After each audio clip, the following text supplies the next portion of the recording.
First and foremost, you got to give Nevada a lot of credit. This is a really good football team. I respect Coach Jeff a lot and what he's been able to do in a short amount of time to assemble that type of team in a short amount of time with that many athletes, that type of transfers, and that type of skill. And you saw them; they were a good-looking team. Man, they played incredibly hard, and he's got that thing going in the right direction. They easily could be 3-1 right now. And I think anybody who watched and followed their games, a lot of you asked those questions. I mean, they had really small margins, in their losses. So we're excited to be 1-0 in the Nevada season. That's all it is. We got a lot of things to get better at. I'm really proud of our defense. That's the first time since 1962 that we had back-to-back shutouts. I asked anybody been born in 1962, and Bob Ligashevsky, our special teams coordinator, raised his hand. So that was a long time ago, back-to-back shutouts. But I love how our defense is playing. I love the complementary football. Nothing's going to over-dominate one or the other. How we play offense is going to complement our defense. How we play defense will complement our offense. Special teams will be the bridge. It just looks a little more unique and a little different than it maybe used to. And we're continually to find our identity with every game and what we can and cannot do and what we need to do more of, what we need to do less of, right? I think a lot of people that study us and look at us, I mean, they were loading the box pretty heavy. I mean, we got some runs that came in, popped out of there, but those 2- and 3-yard runs all of a sudden become 80. And I know everybody wants a 15-yard run every single time we hand the ball off, but that's not going to happen. Those are body blows, body blows, body blows, body blows, and boom, there's a knockout punch. I mean, there's a huge fight in UFC tonight. Maybe you'll get a chance to see that, working the body. But I think we were patient with that, and it paid off. And I loved how our defense was playing.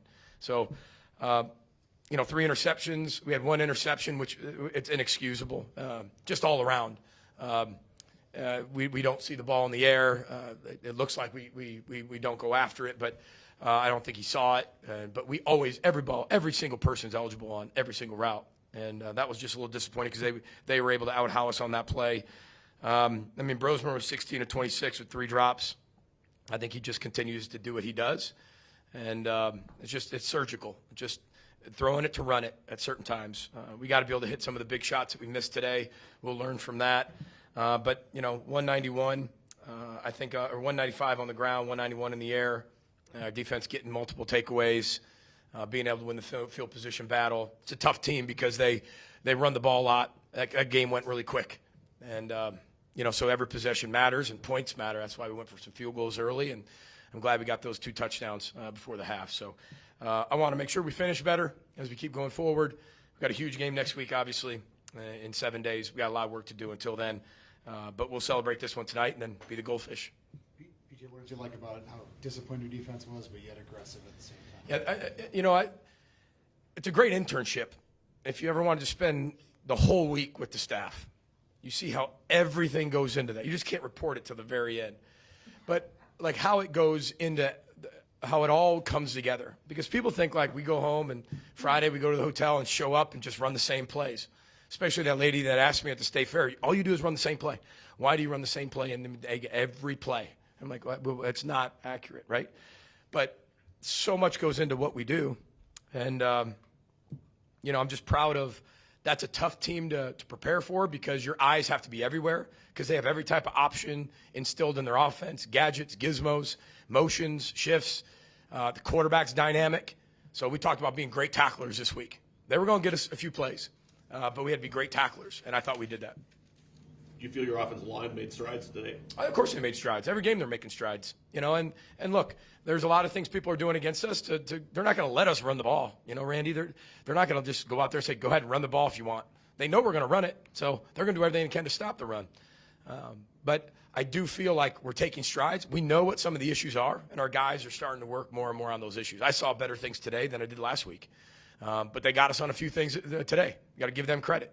But, when you're up 27-0 going into the fourth quarter and you're going to run the football, and there's 9 guys down in that box and every twist, every stunt, it looks a little bit different. But, again, those body blows, and here comes Darius and here comes Marcus, and those are the ones that keep spitting out. We just have to be able to execute more consistently in the pass game where, again, we told Max that, we're going to have to be, as an offense, 70% plus. And I hate to put numbers on anything. You know that. I hate numbers. But you need to be 70, 75%, not him, but as a passing game, to throw to run it, to do what we need to do to keep great balance in our offense. And I think people are seeing flashes of that. And when we're doing it, it's consistent. And now we just have to do it a little bit better. What did you see out of Kerry Brown today with the 2 interceptions? Kerry Brown he's an electric player. He's not the biggest guy. I mean, you walk by him, you probably walk right by him, not think he's a Big Ten football player. But he practices so hard. He's an unbelievable person. I told all of you this. This team is so fun to coach. You know why Antoine Winfield Jr. is as good as he is? Because he smiles all the time. He loves playing the game of football. You know why Tyler Nubin's so good? He loves playing the game and he smiles all the time. And they have short goldfish memories. Kerry Brown is a young player, but he's the exact same way. He loves playing the game. He loves every aspect of it. I mean, he'd play offense if you let him. He'd do anything for the team. And his family should be really proud of what he's been able to do in a short amount of time. There's a lot. I know we got some experienced guys. There's a lot of young players playing too and making huge plays for us. So that complementary, that team, we're going to need everybody, and Kerry Brown's making huge strides. Ethan Robinson just played an incredible game. Overall, I just watched him all game, and an amazing one-on-one tackler. I agree. It's not only just the tackling from Ethan. Ethan, I think he's fearless. He's tough. He's got a lot of confidence. I think he plays the ball really well in the air. He plays the man through the ball really well, which is, I think you can teach it, but it's even more instinctual than that. He's got 2 great parents. His dad, being a former DEA agent, mom works in the school, and he is one of the most well-mannered young men you will ever meet in your entire life. And he's got parents, just like the Nubins, that he's going to do the right thing. And you can tell he's easy to coach because he's got that trait with his parents. And it starts with them. And, I remember sitting in his living room, and his mom's like, she just kept looking at me. She goes, "You're tough." They're just like, "You're tough." I was like, "Tough to what?" She goes, "Just tough to, break. Tough to just kind of see what you're like." I'm like, "What do you mean? This is me." And we have a great relationship. It's pretty cool. But he's done a great job. He keeps getting better. We got a lot of guys that have worked really hard. The Ryland Kellys of the world have done a really good job. And hopefully Wally, it's nothing, but we'll find out that here soon and get him back as fast as possible. You talked before the season about how your defensive line could be the most talented you've had. Do you think they've lived up to that through the first 3 games? Over the first 3 games, I'd say they're one of the most active. I have a hard time just putting stock into, in just the first 3, but that's the only data we have. I think they're very disruptive. They play really hard. They play really well together. And they're all friends. They all get along. And so I think when you have a grateful team, that's a dangerous team. And they want to do it for each other. They're grateful to be out there. They're grateful to go out and practice. They're grateful to be a part of the organization that our athletic director, sets the leadership towards. I mean, it's pretty cool. And I mean that. People always ask me, how do you have a great locker room? Like, what's the number one thing in a locker room? You've all heard this, gratitude. And I think that's the most grateful D-line we've had. And I think they're playing really well as one. We can be better. We just got to be able to finish some things and work on our techniques. But, I've been pleased the first 3 games, but there's always room for improvement for them. Coach, Max Brosmer in these 3 games, he's thrown 3 touchdown passes, ran for 1. He's thrown more than 630 passing yards in these starts. How would you assess the way he's played so far this year, and how can that success translate into Big Ten play starting next week? Well, I think he's going to do what's necessary and what the game plan calls for to be 1-0. He's a very selfless player, but he's also a guy that wants the ball in his hand. It's like a basketball player taking the last shot. He wants the ball. I've never had a quarterback come up to me as much as he can. Just, all right, man, put it in the air. Let's roll. I'm like, I got it. But I love it. He's a competitor. He's a commander, meaning he brings other competitors and connects them. But he's very, very competitive. He's very accurate. He's got a great feel to the game. He processes at such a high level. I think one of the number one qualities in a quarterback that at least we look for is process. Can you process? And he processes as good, if not better, than anybody I've ever had. And he's accurate, and he gets the ball out of his hand. He protects the football. And, again, he makes everybody else around him better. And a quick follow-up on Sure. that. Again, he's been here for only 3 games. He has 6 years of college experience now, his first with the Gophers this year. What makes him such a strong leader both on and off the field in such a short period of time? Well, he's authentic, real, and genuine. Very simple. I think the only way you can insert yourself as a leader very quickly is if you give everything that you are, who you are, authentically, genuine, and being very real. Whether people like that or not, you have to be yourself. And we were looking for that. We had no time to waste. And we had to be right. I mean, look at around the country. You better be right with your transfer quarterbacks. And Max Brosmer, up through 3 games, and I know what he can do. If we didn't win another game, he's right for this program. He's right. That's why I can say that, because of the type of man he is and the leadership that he possesses. There are things inside his control and outside his control.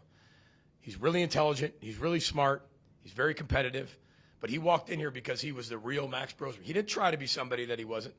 And he gained everybody's respect by the work that he did. He didn't expect to get handed anything, even though that's basically how we got him.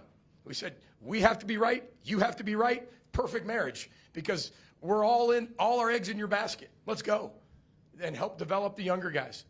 And that takes somebody that's very courageous, because if you're not that, when you have to be that, it can go all wrong real quick, and it can unravel. So, Thank you. Yeah, you bet. For one or two more for Coach. Go ahead. For Darius Taylor, you talked about him midweek, just maybe one of the best players in the country. On that 80-yard run, is that kind of the spark that you see from one of those top players in the nation? Yeah, I mean, I haven't watched enough college football to tell you that. I know he's one of our best players, and he's one of our best people. And I'm lucky. I'm thankful that he's on our football team. And I'm also thankful that Shanika let him come here and Granny, because he's a special person. And that's what's so cool about this team. And I'm not sure if we all want to talk about that, but every single person we talk about, they're a better person than they are a player. And I said the number one thing we need to do here, 2 things at University of Minnesota: make people be really proud to be a Gopher, and do that. And if we can do that, we're going to be all right.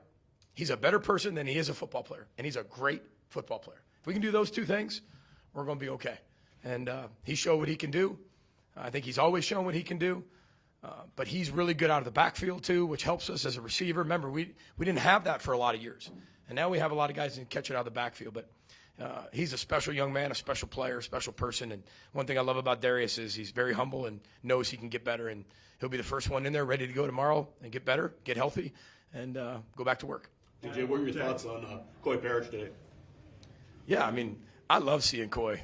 I don't know what – I've really never had a freshman that I don't know what the word is, enlightens me, makes me feel calm, and also like, how do you just make me feel so calm that quickly? He's a really special talent. He's got to keep molding that. Remember, he's only been here since June. But every time he touches the football, I just sit there and go, oh, my gosh, something good's going to happen with it. And he's got to learn. But he's a very confident individual who's played a lot of football, but he also believes in himself. And I think you can see that on the field. He's tough. He's aggressive. He attacks. If you ever go up to him and kind of tap him on the shoulder, he's very dense. Like, he's harder to tackle than you think. He's big. He's long. He's strong. And he's only been here since June. He hasn't even been in the strength and conditioning program a long time. And he has a great feel for the game. I remember some people that were talking about the Army All-American game, and they were playing in the All-American game. And I was talking to some coaches, and they were like, hey, this Coy Parrish, yeah, he did okay. He did this in practice. He did this, but he didn't do this. He didn't do that. You know, he was good in the practices. And then he goes and was the MVP of the game. Like, he just has such a great feel for the game, like all of our players do. And I think our coaches, Danny Collins does a great job coaching him up. But he loves the game of football. And he's a great kid. If you have that combination of loving football, being grateful, right, and loving the game and loving your teammates, you can do some special things. So, you know, this team's really fun to coach. It's one game. And we've got a huge game next week. We're 1-0 in the Nevada season. We'll enjoy this tonight, and then we'll be a goldfish and move on. So really appreciate everybody's coverage. It means a lot. Thanks for everything you do for our program. Row the boat, Sky Ma, and go Gophers. And happy birthday to Garrett Chernoff. He's 39. See you, everybody.